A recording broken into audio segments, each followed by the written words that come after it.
నమస్కారం. City news తెలుగుకి స్వాగతం. ఈనాటి వార్తా విశేషాలు. ఆంధ్రప్రదేశ్ ముఖ్యమంత్రి నారా చంద్రబాబు నాయుడు శ్రీశైలంలోని మల్లికార్జున స్వామి అమ్మవారిని దర్శించుకున్నారు. నంద్యాల శ్రీ సత్యసాయి జిల్లా పర్యటనలో భాగంగా మొదట శ్రీశైలం చేరుకున్న ఏపీ సీఎం కి సున్నిపెంటలోని హెలిప్యాడ్ దగ్గర మంత్రులు Nimmala Ramanaidu, BC Janardhan Reddy, SMD Farooq, Gottipati Ravikumar, Nandyal MP Byreddy Shabari, MLA Buddha Rajasekhar Reddy తదితరులు స్వాగతం పలికారు. ఆ తర్వాత రోడ్డు మార్గాన శ్రీశైలం మల్లన్న ఆలయానికి చేరుకున్న సీఎం చంద్రబాబు ఆలయ అర్చకులు పూర్ణకుంభంతో ఆయనకి స్వాగతం పలికారు. అనంతరం స్వామివారిని దర్శించుకుని ప్రత్యేక పూజలు చేశారు.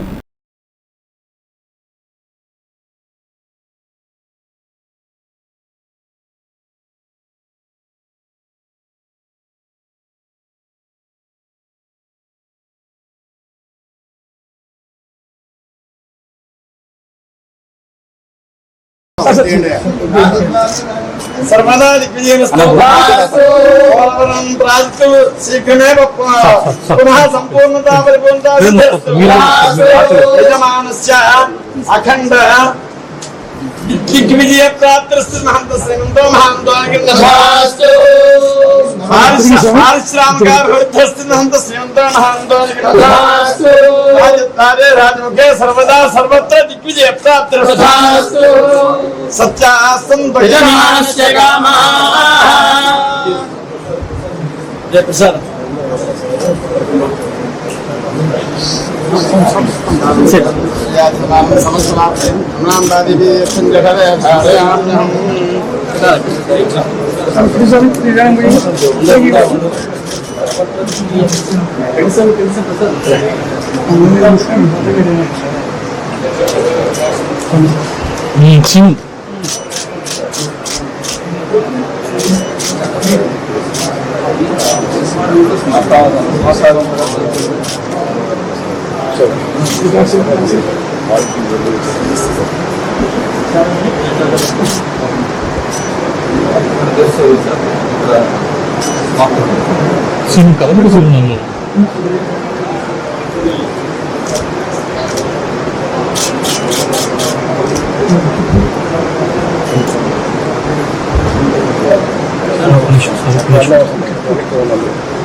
ఎస్సీ ఎస్టీ రిజర్వేషన్ల ఉపవర్గీకరణకు సుప్రీంకోర్టు గ్రీన్ సిగ్నల్ ఇచ్చిన నేపథ్యంలో ఆంధ్రప్రదేశ్ రాష్ట ముఖ్యమంత్రి నారా చంద్రబాబు నాయుడు రియాక్ట్ అయ్యారు. ఈ సందర్భంగా సున్నిపేట సభలో మాట్లాడుతూ సుప్రీంకోర్టు ఎస్సీ కులాలకి ఏబీసీడీ వర్గీకరణ సబబు అని చెప్పింది.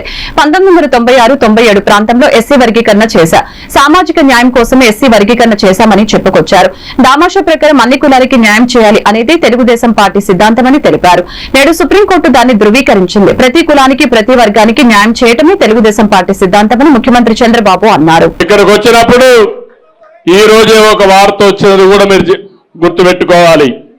సుప్రీంకోర్టు ఏదైతే ఉందో షెడ్యూల్ కులాల కోసం ఏబిసిడి కేటగరైజేషన్ సబబని ఒక నిర్ణయం చేశారు.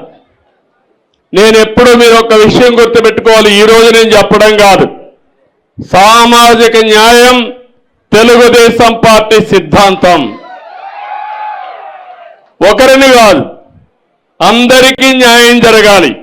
అందుకే 96-97లో రామచంద్రరావు కమిషన్ వేసి ఆర్థిక పరిస్థితులను అధ్యయనం చేసిన తర్వాత ఏబిసిడి కేటగరైజేషన్ నేనే తీసుకొచ్చా. తర్వాత అది డిఫరెంట్ కోర్ట్స్లో ఛాలెంజ్ అయ్యి ఇప్పటి వరకు అనేక విధాలుగా ముందుకు పోయి ఈరోజు దాన్ని 7 జడ్జెస్ బెంచి ధృవీకరించారు, దాన్ని కూడా ఆమోదించారు. నేను ఒకటే మీ అందరినీ కోరుతున్నాను, జనాభా దామాషా ప్రకారం ప్రతి కులానికి, ప్రతి మతానికి, ప్రతి వర్గానికి న్యాయం చేయడం తెలుగుదేశం పార్టీ సిద్ధాంతం అని కూడా మీకు తెలియజేస్తున్నా. అందుకే మొన్న ఎన్నికల్లో మీరు చూశారు, నేను ఇచ్చినప్పుడు సీట్లు కూడా ఇక్కడ శబరిని ఇక్కడ ఎంపీగా ఇస్తే పక్కన ఎంపీగా నాగరాజు ఒక కురబ కమ్యూనిటీకి సంబంధించిన వ్యక్తిని ఇచ్చాం. పక్కన అదే మార్గం అనంతపూర్లో ఒక బోయ వాల్మీకి కమ్యూనిటీకి ఎంపీ ఇచ్చాం. ఎక్కడికక్కడ అదే మారిగా నంద్యాలలో ఫరూక్ గారికి ఆ రోజు ఎమ్మెల్యేగా ఇచ్చాం, ఇప్పుడు మంత్రిగా చేశాం. సామాజిక న్యాయం ఇంకో పక్క కర్నూలులోనే టీజీ భరత్ని ఒక వైశ్య కులాన్ని నుంచి ఎమ్మెల్యేకి ఇచ్చి ఇప్పుడు మంత్రి చేశాం. సామాజిక న్యాయం జరగాలి, అన్ని వర్గాలకు న్యాయం జరగాలి. ఈ ప్రభుత్వం అందరిది, నేను మీ అందరి వాడిగా ఉంటాను, శాశ్వతంగా అదే చేస్తాను. ఎక్కడ పేదవాడుంటే అక్కడ ఉంటాను. ఎస్సీ వర్గీకరణపై సుప్రీంకోర్టు చారిత్రాత్మక తీర్పు వెలువడించింది. ఎస్సీల ఉప వర్గీకరణకు రాష్ట్రాలకు అవకాశం ఇవ్వాలని సర్వోన్నత న్యాయస్థానం తమ తీర్పులో చెప్పింది. సుప్రీంకోర్టు తీర్పుతో మందకృష్ణ మాదిగ భావోద్వేగానికి గురయ్యారు. మీడియా ఎదుట కన్నీరు పెట్టుకున్న మందకృష్ణ తమ 30 ఏళ్ల పోరాటానికి న్యాయం జరిగిందంటూ వ్యాఖ్యానించారు. సుప్రీంకోర్టు తీర్పు న్యాయాన్ని బతికించిందంటూ పేర్కొన్నారు. ఎస్సీ ఎస్టీ వర్గీకరణ ప్రక్రియ వేగవంతానికి ప్రధాని మోదీ చొరవ తీసుకున్నారని మందకృష్ణ పేర్కొన్నారు. తెలుగు రాష్ట్రాల్లో వర్గీకరణ అనివార్యమని పేర్కొన్న మందకృష్ణ వర్గీకరణకు సంబంధించిన జీవోలు వచ్చిన తర్వాతే ఉద్యోగ నోటిఫికేషన్లు ఇవ్వాలని డిమాండ్ చేశారు. ఉద్యోగ నోటిఫికేషన్లు సరిచేసుకోవాల్సిన అవసరం ఉందని రీనోటిఫికేషన్లు ఇవ్వాలని మందకృష్ణ మాదిగ కోరారు. ఎంఆర్పీఎస్ ఆధ్వర్యంలో విజయోత్సవ సభ నిర్వహిస్తామని, తమకు సహకరించిన వారి కోసం అభినందన సభ ఏర్పాటు చేస్తామంటూ మందకృష్ణ తెలిపారు. ఎంఆర్పీఎస్ ఉద్యమం 30 సంవత్సరాల నుంచి పోరాటం చేస్తున్నది వర్గీకరణ కోసం. ఈ విజయం కోసమే 30 ఏళ్ల తపనతో కూడిన పోరాటం జరిగింది. ఒక జాతికి జరిగిన అన్యాయాన్ని సరిదిద్దడం కోసం జరిగిన పోరాటంలో, జాతిని గెలిపించుకోవడం కోసం జరిగిన పోరాటంలో ఎంతోమంది ఎంఆర్పీఎస్ నేతలు తమ ప్రాణాలను కోల్పోయారు. వారికి ఈనాటి విజయాన్ని అంకితమిస్తున్నాం.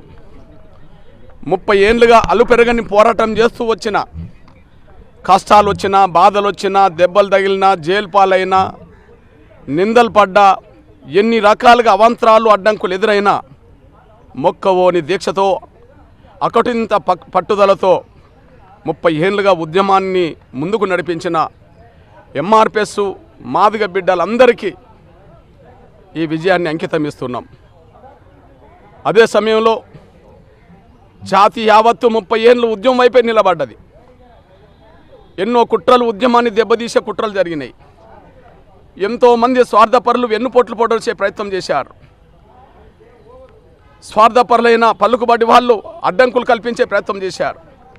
అయినప్పటికీ సహనం కోల్పోకుండా, పట్టుదల వదలకుండా ఈ పోరాటాన్ని ముందుకు నడిపించాం. తెనాలి నియోజకవర్గంలో ఎన్టీఆర్ సామాజిక భరోసా పెన్షన్ల పంపిణీ కార్యక్రమంలో రాష్ట్ర ఆహార పౌర సరఫరాల శాఖ మంత్రి నాదెండ్ల మనోహర్ పాల్గొని స్వయంగా పెన్షన్దారులకి వారి ఇళ్ల వద్దకే పెన్షన్ ని పంపిణీ చేశారు.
ఈ నెల 5, 6 తేదీల్లో 2 రోజుల పాటు రాష్ట్ర సచివాలయ 5వ భవనంలో కలెక్టర్ల సమావేశాన్ని నిర్వహించనున్నట్లు రాష్ట్ర రెవెన్యూ శాఖ ప్రత్యేక ప్రధాన కార్యదర్శి ఆర్పీ సిసోడియా వెల్లడించారు. ఈ మేరకు గురువారం రాష్ట్ర సచివాలయంలో సీసీఎల్ఏ జి జయలక్ష్మితో కలిసి సంబంధిత శాఖల అధికారులతో సన్నాహక ఏర్పాట్లపై ఆయన సమీక్షించడం జరిగింది. ఈ నెల 5, 6 తేదీల్లో జిల్లా కలెక్టర్ల సమావేశాన్ని నిర్వహించడం జరుగుతుందని, మొదటి రోజు కలెక్టర్లతోనూ, రెండవ రోజు కలెక్టర్లు, ఎస్పీలతో కలిసి సంయుక్త సమావేశం నిర్వహించనున్నట్లు తెలియజేశారు. ఈ సన్నాహక సమావేశంలో సీసీఎల్ఏ జి జయలక్ష్మి, అదనపు CCLA S Prabhakar Reddy, Guntur range IG Sarvashreshtha Tripathi, Guntur జిల్లా కలెక్టర్ నాగలక్ష్మి, ఎన్టీఆర్ జిల్లా కలెక్టర్ సృజన, ప్రణాళిక శాఖ director R Rambabu, protocol director Balasubrahmanyam Reddy, CRDA అదనపు కార్యదర్శి Sivaramakrishna, GID deputy secretary Ramasubbaiah తదితరులు పాల్గొన్నారు.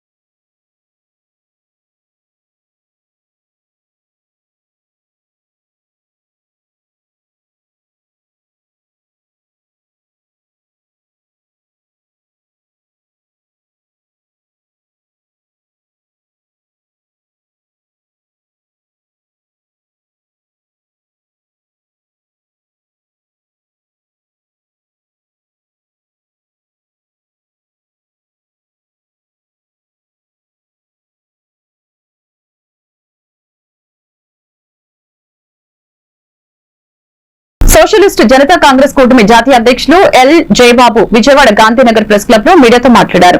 ఈ సందర్భంగా ఎల్ జయబాబు మాట్లాడుతూ మధ్యప్రదేశ్, తెలంగాణ, కర్ణాటక, మహారాష్ట, హర్యానా రాష్ట్రాల్లో ప్రైవేట్ రంగాలను రిజర్వేషన్లు కల్పించడాన్ని స్వాగతిస్తున్నట్లు తెలియజేశారు.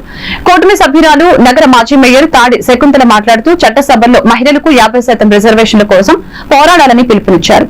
ఈ సమావేశంలో కూటమి నాయకులు ఓర్సు వీరభాస్కర్, ఎం వెంకటరెడ్డి, అనుమోలు గాంధీ, సిరిపురపు ఫ్రాన్సిస్, కాసాని గణేష్ తదితరులు పాల్గొన్నారు.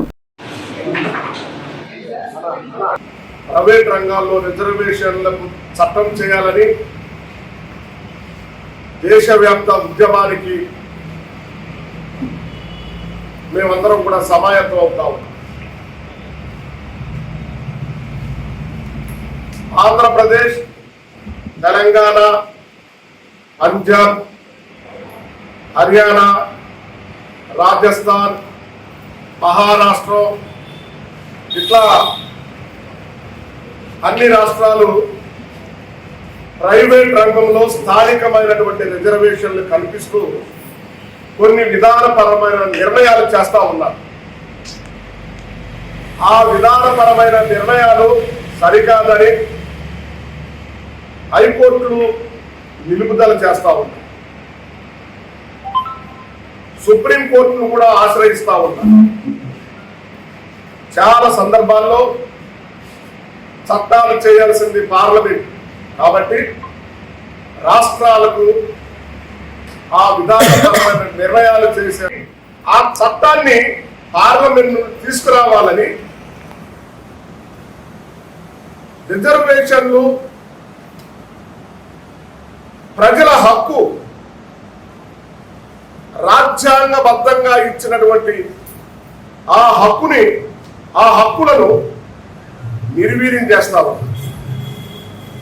దాదాపు ఇవాళ కొద్దిమంది ఓసీ అంటే ఓపెన్ క్యాప్ 61% ఉద్యోగాలు వాళ్ళు పొందారు.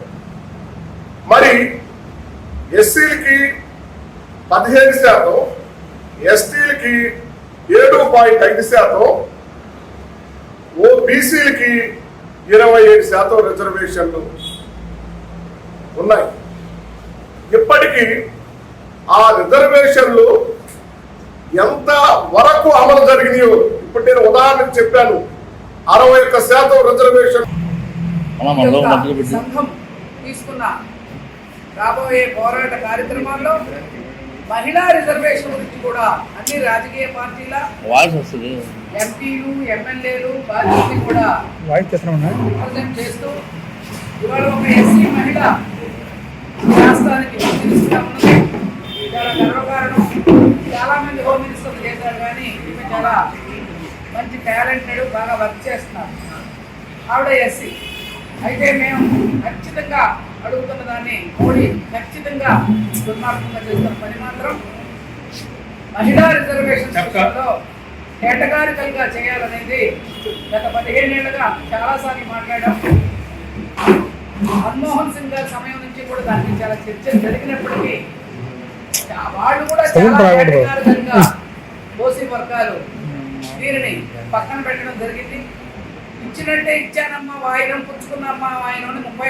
తిరువురు నియోజకవర్గంలో నెలకొన్న పెన్షన్ల పండుగ వాతావరణం. తిరువురు పట్టణంలోని సుందరయ్య కాలనీ 10, 11 వార్డులో ఎమ్మెల్యే కొలికపూడి శ్రీనివాసరావు స్వయంగా వెళ్లి లబ్దిదారులకు ఎన్టీఆర్ భరోసా పెన్షన్ పంపిణీ కార్యక్రమాన్ని అందించడం జరిగింది. వృద్ధులకు, వికలాంగులను ఆప్యాయంగా పలకరిస్తూ వారి సమస్యలను తెలుసుకుంటూ సీఎం చంద్రబాబు ప్రతి ఇంటికి పెద్ద కొడుకులాగా ఆలోచించి పెన్షన్లు అందజేస్తున్నారని వెల్లడించారు. అలాగే ప్రజలు సీజనల్ వ్యాధుల బారిన పడకుండా అప్రమత్తంగా ఉండాలని డ్రైనేజీని పరిశీలించారు.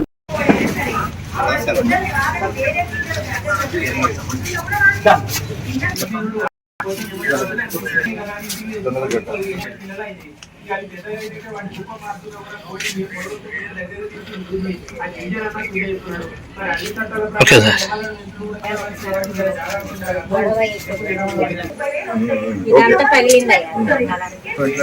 15 రోజులు హాస్పిటల్లో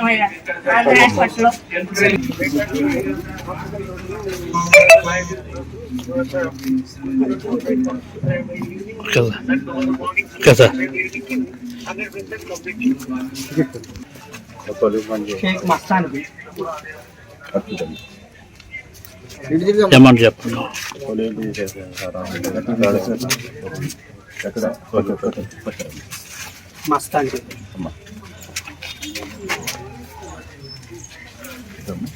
అమ్మా ఇది అట్లా డబ్బులు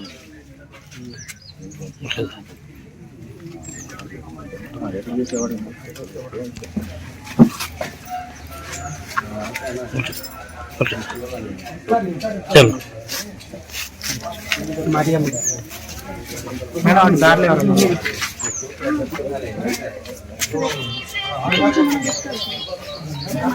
ఇంకా మీరు ఇచ్చేసేయండి.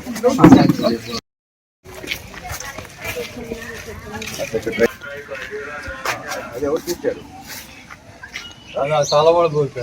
ఎవరు కూర్చారు చెప్పండి. ఏం చేయాలి? నేను ఇప్పుడు ఇల్లు పడేయాలా? ఎవరు చేయాలి? తాళం వేశారు కదా అక్కడ. అట్లేమ్మా అక్కడ నుంచి ఆ సవాళ్ళు ఇంకొక లేదమ్మా.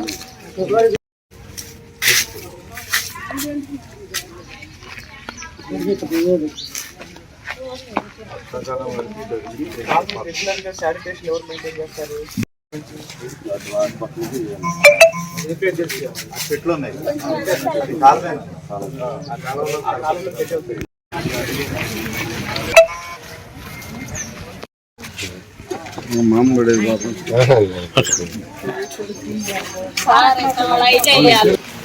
ఎన్టీఆర్ భరోసా పెన్షన్లను జగ్గైపేట నియోజకవర్గం శాసనసభ్యులు శ్రీరామ్ రాజగోపాల్ తాతయ్య పంపిణీ చేశారు. ఎన్టీఆర్ జిల్లా జగ్గైపేట పట్టణంలో అర్హులైన పెన్షన్దారులు అందరికీ స్థానిక నాయకులు అధికారులతో కలిసి ఇంటింటికి వెళ్లి పెన్షన్లను అందజేయడం జరిగింది. మొదటి రోజునే అందరికీ పంచిన ఘనత చంద్రబాబు నాయుడుకే దక్కుతుందని తెలిపారు. దేశ చరిత్రలో పెను సంచలనమని అన్నారు. కార్యక్రమంలో ఎన్డీఏ కూటమి నాయకులు కార్యకర్తలు పాల్గొన్నారు.